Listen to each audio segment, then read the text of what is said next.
Welcome to my channel wheel of fortune 1111। कैसे हैं आप लोग? आई होप कि आप सब बहुत अच्छे हो गाइस। यस्टरडे मैंने आप सबको बहुत ज़्यादा मिस किया। आप में से किस ने मुझे मिस किया है ज़रूर कमेंट सेक्शन में बताइएगा, जानकर बहुत खुशी होगी। सो आज हम कैंडल वैक्स रीडिंग प्रेडिक्शन करने वाले हैं और आज हम देखेंगे कि आप जिस भी पर्सन के बारे में सोच रहे हो उनकी करंट फीलिंग्स आपके लिए। सो टाइमलेस रीडिंग है, जनरल रीडिंग है, आप सबके लिए है, आप सब देख सकते हैं। लास्ट में हम आपके लिए स्पेशल मैजिकल चार्म्स भी देखेंगे, तो बहुत इंपॉर्टेंट रीडिंग भी होगी। सो एंड तक ज़रूर बने रहिएगा। सो चलिए बिना किसी देरी के हम स्टार्ट करते हैं आज की रीडिंग को। सो स्टार्ट करने से पहले मैं आप सबको कहना चाहूँगी कि आप लोग प्लीज़ रिलैक्स कीजिए। जो भी एग्जिस्टिंग थॉट है, चाहे कैसा भी हो, माइंड से निकाल दीजिए। फिर हम देखते हैं आपके पर्सन की करंट फीलिंग्स आपके लिए।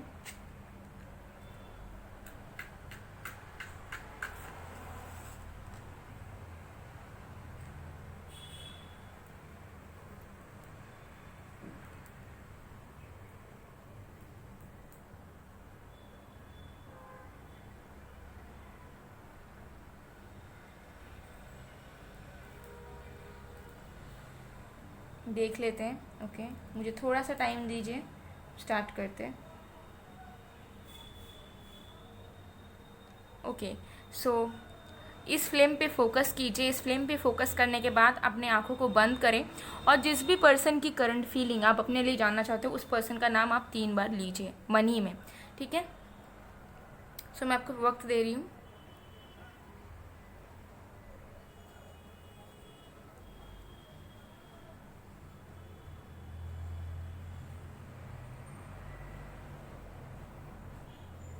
ओके, सो चलिए स्टार्ट करते हैं। आई होप कि आपने अब तक कर लिया होगा। So let's see.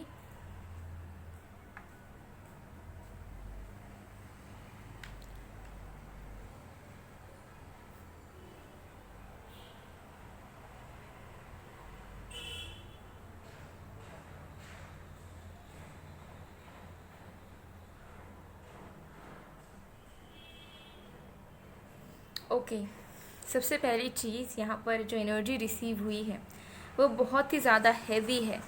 बहुत ही ज़्यादा भारीपन आपके पर्सन के अंदर मुझे करंटली नज़र आ रहा है। आपके पर्सन इस वक्त बहुत उदास और हार्ट ब्रोकन फील कर रहे हैं। चांसेस हैं कि आपके पर्सन आपको हो सकता है कि वो इन्जॉय करते हुए देख रहे हों, या उन्हें ऐसा नज़र आ रहा है कि आप अपने लाइफ में खुश हो, बिज़ी हो, उनके अलावा भी आप खुश हो, या फिर किसी की तरफ से हो सकता है उन्हें कोई रूमर मिली हो, चाहे सच हो या झूठ हो। तो उस वजह से वो बहुत हार्ट ब्रोकन फील कर रहे हैं and they are feeling like कि आप उनसे दूर हो रहे हो और हर एक तरीके से दूर हो रहे हो, चाहे वो इमोशनली हो, मेंटली हो, फिजिकली हो, एनर्जेटिकली हो। बहुत उदासी उनके मन में छाई है एंड अब वो डाउट नहीं कर रहे हैं कि शायद, ऐसा फील नहीं कर रहे हैं कि शायद वो बदल रहे हैं, शायद चेंजेस आ रहे हैं। उन्हें ऐसा लग रहा है कि सच में बदल रहे हो, सच में आप उनसे दूर हो रहे हो एंड उन्हें ऐसा लग रहा है कि वो कुछ नहीं कर पा रहे हैं और कुछ नहीं कर पाएंगे अगर आप उनसे दूर होने लग गए हो तो उन्हें ऐसा लग रहा है कि जो चीज़ उन्होंने सोची नहीं थी वो चीज़ अब हो रही है। जो चीज़ उन्होंने कभी महसूस नहीं किया था वो अब हो रही है। फॉर एग्ज़ाम्पल, ये पर्सन हो सकता है बहुत ज़्यादा कॉन्फिडेंट थे पहले कि आपकी खुशियों की वजह ये इंसान है। अगर ये इंसान नहीं है तो आप अपने लाइफ में किसी भी तरीके का इन्जॉयमेंट नहीं करेंगे। अगर ये इंसान आपके साथ नहीं है तो आप उदास रहोगे, ठीक है? आप अकेले रहोगे, अपने घर में पड़े रहोगे, अपने आप को बंदी बना कर रखोगे। लाइक इस पर्सन ने सोचा था कि इनसे ही आपका दिन होगा, इनसे ही आपका रात होगा और इनके अलावा आप कुछ सोच समझ नहीं पाओगे। ये चाहे लाइफ में कुछ भी करें, कहीं पर भी जाएं, ठीक है, ये उस चीज़ का वैलिडेशन आपको नहीं देंगे, बट आपसे ये आपके ऊपर ये कॉन्फिडेंस ये रखते थे कि आप उन्हीं के पास हो। आप उनके बिना ना एक कदम आगे जाओगे, ना पीछे आओगे, और ना लाइफ में कोई इन्जॉयमेंट करोगे, ना किसी को या किसी दूसरे सिचुएशन को अपने हैप्पीनेस का रीज़न बनने दोगे। तो somehow they are feeling like ऐसा होता है ना कि जो हम कर रहे होते हैं वो हमारे पास घूम फिर कर आता है। तो उन्हें ऐसा लग रहा है कि उन्होंने जो चीज़ करी है, जैसे आपको हर्ट करा है, और फॉर ग्रांटेड जो लिया है, नहीं कि आप तो कुछ नहीं कर सकते हो, आपको कोई नहीं मिल सकता, या आप तो इनके बिना खुशी नहीं हो सकते हो, ठीक है, जब भी ये चाहेंगे ये आपको अवेलेबल करवा सकते हैं अपने लिए किसी भी तौर पर। तो अभी वो लग रहा है कि नहीं। तो आप कहीं ना कहीं फील कर पा रहे हैं वो जो पहले आपको फील हुआ करता था, जिसको हो सकता है वो समझते नहीं थे। हो सकता है कि वो जब कहीं और जाकर मस्ती करते थे या किसी और को अपना ज़्यादा वक्त देते थे, तब हो सकता है कि आपको बहुत दुख होता था। आप हो सकता है कि उन्हें जताने की कोशिश करते थे अपने इमोशन, लेकिन उनको कोई परवाह नहीं थी, क्योंकि उनके लिए उनकी लाइफ की चॉइसेस जो है वो पर्सनल थी, और उस पर आप हो सकता है कि इंटरफेयर नहीं कर सकते। लेकिन अब उन्हें ऐसा लग रहा है कि नो, आपकी भी अब पर्सनल लाइफ है, एंड आपके भी अब बहुत सारे फ्रेंड्स, फैमिली, या आप दूसरे एनर्जीज, दूसरे सिचुएशंस को भी प्रायोरिटाइज कर रहे हो जो उन्होंने कभी नहीं सोचा था, ठीक है। तो वो चीज़ इनको बहुत ज़्यादा धक्का लगी है, और आप जिस फीलिंग से गुजरे हो सकते हो, जब ये दूसरों को अपना ज़्यादा वक्त देना, आपको फॉर ग्रांटेड लेना, आपको इम्पोर्टेंस ना देना, ठीक है, आपके लिए कुछ स्पेशल ना करना, बल्कि बाकी उनके साथ जो जुड़े हुए हैं दोस्त, रिश्तेदार या उनकी फैमिली, उनको महत्व देना। तो वो जो फीलिंग से आप गुजरे हो उस वक्त, उस फीलिंग से ये पर्सन अभी करंटली गुजर रहे हैं, ठीक है। तो इनके दिल में बहुत दर्द नज़र आ रहा है। हो सकता है सच में आप हैप्पी हो अपने लाइफ में, आप इंजॉय कर रहे हो, आप कहीं घूमने गए हो फैमिली फ्रेंड्स के साथ, या फिर आपने कोई रिसेंट इवेंट में मस्ती करते हुए आपने कोई पोस्ट डाला हो, या फिर जेन्युइनली यू आर हैप्पी। और अगर नहीं भी हो तो at least you are pretending to be. And ये चीज़ इस पर्सन को दिखी है, चाहे डायरेक्टली दिखी हो, चाहे किसी के थ्रू पता चली हो। So they are quite upset because they are feeling कि अब आपकी दुनिया सिर्फ उनमें सीमित नहीं है, वो आपको अब मैनिपुलेट नहीं कर सकते, वो आपको अब फॉर ग्रांटेड नहीं ले सकते। उन्हें ऐसा महसूस हो रहा है कि प्यार था, प्यार है, लेकिन हमने कितनी गलतियां करी, हमने कितने बार अपने आप को सही माना, हमने कितने बार अपनी मर्जी की चीज़ें की, बजाय ये सोचे कि मेरा पार्टनर या मेरी पार्टनर क्या सोचेगा, क्या सोचेगी।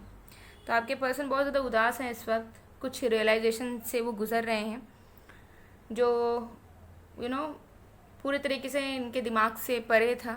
वो चीज़ें ये फील कर रहे हैं, एंड ये ज़रूर फील कर रहे हैं कि आप दूर हो रहे हो इनसे, एंड उन्हें ऐसा लग रहा है कि अब वो कुछ कर भी नहीं सकते आपको फिर से पास लाने के लिए, या जो एक कनेक्टिविटी तैयार हुई थी आप दोनों की, उसमें पूरी तरीके से दरार आ चुकी है, ब्रेकेज डेफिनेटली यहाँ पर हो चुका है। तो इस तरीके की एनर्जी आपके पर्सन की नज़र आ रही है। So this person is definitely very much upset. कुछ लोग लिए मुझे दिख रहा है कि ये पर्सन लिटरली रो रहे हैं आपके लिए, रोए हैं या रो रहे हैं, ठीक है, रिसेंट में ही मैं बता रही हूँ, क्योंकि सामने वाला इंसान जब कुछ कर रहा होता है तो उसे महसूस नहीं हो पाता है कि उसके कुछ एक्शंस के कॉन्सिक्वेंसेस किस तरीके से अपनों को इफ़ेक्ट कर सकते हैं, until unless it happens with themselves. जब खुद के साथ गुजरेगी तब पता चलेगा। तो वही चीज़ अब आपके पर्सन के अंदर हो रही है, ठीक है। तो जो चीज़ दुख वो आपको दिया करते थे किसी न किसी रूप में, चाहे अनचाहे रूप में, वो दुख अब इनको नसीब हो रही है। हो सकता है कि आप ट्राई भी नहीं कर रहे हो, आप उन्हें समझाने की कोशिश भी नहीं कर रहे हो, आप उन्हें दुख भी नहीं देना चाहते हो, बट जिस तरह से आपके अंदर इमोशंस मिसमैनेज हुई है, जिस तरीके से आपको इम्पोर्टेंस नहीं मिली, उसके डिफरेंसेस के वजह से आपके पर्सन डेफिनेटली रियलाइज़ कर पा रहे हैं कि no, things will always change and it will not stay constant if we don't much efforts. तो वो कहीं ना कहीं फील कर रहे हैं, पछतावा ज़्यादा इनको हो रहा है कि जितना वो अपने बारे में सोचते आए हैं, उतना अगर वो आपके लिए भी सोच लेते तो आज ना दुख उन्हें मिलता ना आपको मिलता। तो आप समझ पा रहे हैं कि एक रिश्ते में बस खुद की मनमानी करनी से नहीं होती, बल्कि खुद की खुशियों से पहले भी पार्टनर की खुशी देखनी सबसे ज़्यादा इम्पॉर्टेंट होती है, विच इवन आई बिलीव, ठीक है। बिकॉज आप एक कनेक्शन में हो, आप दो पर्सन हो, आप दोनों की अलग अलग लाइफस्टाइल होगी। कुछ चीज़ें डेफिनेटली एक्सेप्ट करी जा सकती है क्योंकि अलग अलग लाइफस्टाइल होगी, डिफरेंट पर्सन होंगे आप दोनों, बट कुछ चीज़ों को ना करना, और अगर देखना कि हाँ, अगर ये ना करने से हमारे पार्टनर खुश हो रहे हैं, ठीक है, तो उस चीज़ में we should not proceed until unless it's toxic. Okay, तो हमें देखना आना चाहिए कि कौन सी चीज़ें ज़रूरत हैं, जो चीज़ें हमारी ज़रूरत है, जो हमारे लाइफ का हिस्सा है, जो इम्पोर्टेंट है, वो तो हमें करना ही है, वो हम किसी की वजह से चेंज नहीं कर सकते, नहीं रोक सकते। लेकिन ऐसे कोई बिहेवियर या ऐसे कोई इवेंट्स या ऐसे कोई एफर्ट्स जो हम किसी न किसी तरीके से डाल रहे हैं अपने पर्सनल लाइफ में और हमारे लव्ड वन को पसंद नहीं आ रहा है, तो we should not continue that. ठीक है, अगर हमारे उस चीज़ को बंद कर देने से या ना करने से हमें कोई नुकसान नहीं हो रहा या फिर हमें किसी चीज़ की डिग्रेडेशन नहीं हो रही है हमारे लाइफ में, तो फिर हम नहीं करेंगे उस चीज़ को, बिकॉज उसे ना करने से तो कुछ होगा नहीं, कुछ नेगेटिव इफेक्ट पड़ेगा नहीं।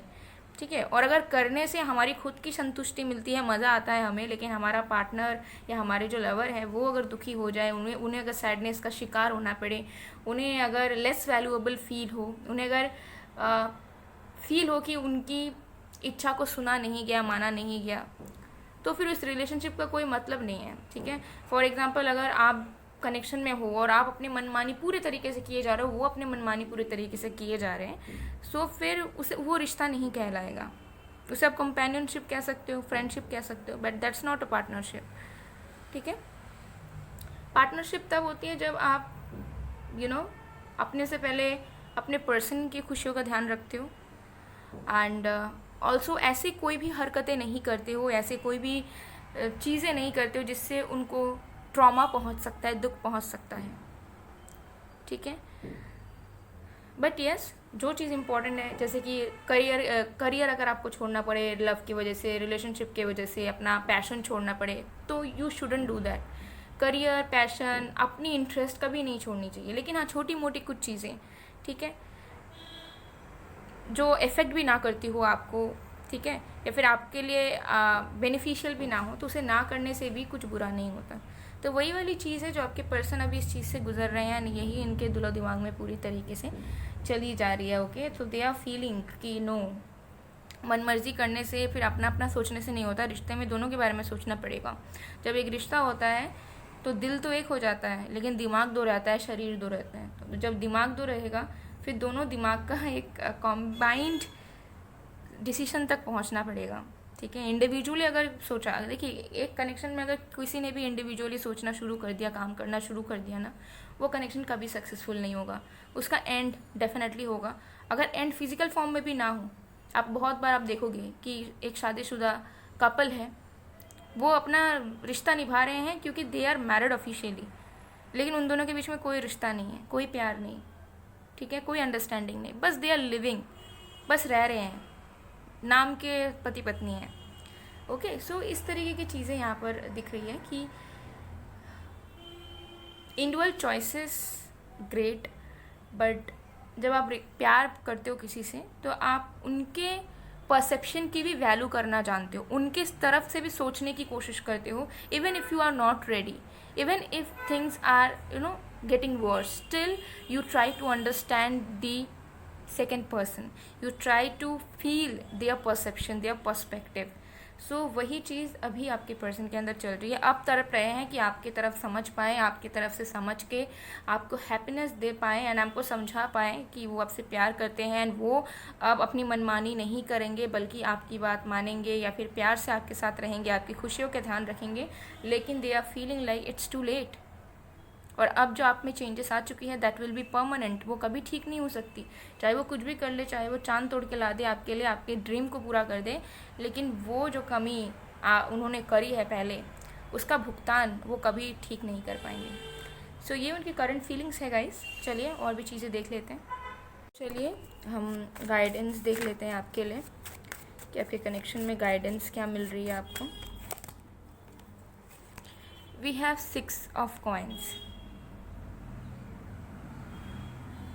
ओके, सो गाइडेंस आपको मिल रही है। देखिए कि आपके पर्सन के अंदर चेंजेस डेफिनेटली आ रहे हैं। ओके, एंड मन में जो भरास है, मन में जो उदासी है, मन में जो बर्डन है, या मन में जो अनहैप्पीनेस वाली एनर्जीज है ना, कि इस रिश्ते की वजह से या इस पर्सन की वजह से हमें इस तरीके से दुख मिला, तो वो सारी चीज़ें आपको अपने अंदर से निकालनी पड़ेगी। आपके पर्सन तो डेफिनेटली निकालेंगे, लेकिन शुरुआत आपको करनी पड़ेगी, क्योंकि आप ये रीडिंग देख रहे हो, आपको यूनिवर्स की तरफ से डायरेक्ट गाइडेंस मिल रहा है।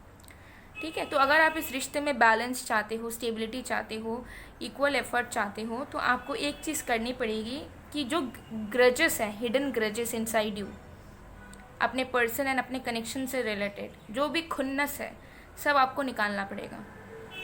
अंदर की सारी नेगेटिविटी आपको निकालनी पड़ेगी। ठीक है, और विश्वास करना पड़ेगा अपने प्यार पे एंड पॉजिटिव चेंज में। ओके, सो ये ट्राई आप अभी से करो। छोटी बड़ी जितने भी दुख है मन में इस रिश्ते को लेकर, इस पर्सन को लेकर, ग्रजेस हैं, वो भूल जाओ, वो निकाल दो अपने जहन से, अपने अंदर से, एंड फील करो कि रिश्ता उसी तरीके से अच्छा होगा जिस तरीके से आपने ड्रीम किया हो, जिस तरीके से आपने प्यार चाहा हो। फिर देखना कैसे मिराकल होता है आपके कनेक्शन में। ठीक है, तो इस चीज़ पे ज़रूर आप वर्क करना। और चलिए अब हम आपके लिए चांस देख लेते हैं।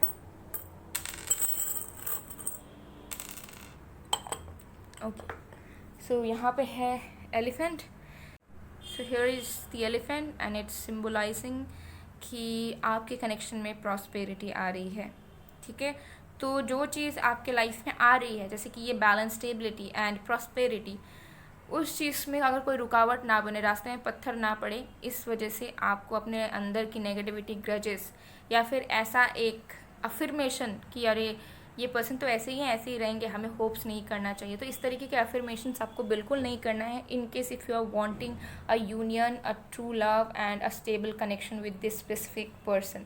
ओके, एंड यहाँ पे है लॉर्ड जीसस। तो लॉर्ड जीसस आपको बताना चाह रहे हैं कि वो आपके साथ हैं, वो आपको ज़रूर रास्ता, डायरेक्शन प्रोवाइड करेंगे अगर आपके मन में वो इच्छा होगी, अगर आपके मन में बिलीफ होगा ईश्वर के प्रति। चाहे आप किस भी ईश्वर पे विश्वास करें, भगवान पे, जीसस पे, अल्लाह पे, जो जिस भी एनर्जी पे आप विश्वास करें, अगर आप ईश्वर पे विश्वास करेंगे तो वो आपको ज़रूर सही डायरेक्शन दिखाएंगे एंड आपके साथ बिल्कुल जस्टिस होगा हर एक हाल में। तो कभी भी आपको हार नहीं मानना है, कभी भी एक छोटे मोटे नेगेटिविटी या नेगेटिव फेस की वजह से अपने लाइफ को क्विट नहीं करना है, अपने आप को कमज़ोर नहीं मानना है। चाहे कोई इंसान आपके सपोर्ट में हो या ना हो, लेकिन आपको ये ज़रूर याद रखना है कि भगवान आपके अंदर बसते हैं और आप अकेले बिल्कुल भी नहीं हो। इंसानी रूप में आप खुद को अकेला महसूस कर सकते हो, लेकिन डीप डाउन ईश्वर आपके अंदर है। तो उस ईश्वर को अगर आप जागृत कर सकते हो तो आपसे ज़्यादा पावरफुल कोई नहीं। ठीक है, सो यस, ये थी आप लोग की reading and guidance. I hope कि आपको इससे बहुत मदद एंड हेल्प मिली होगी। सो गाइस, मैं मिलती हूँ आप लोगों को नेक्स्ट वीडियो में। तब तक के लिए बाय बाय।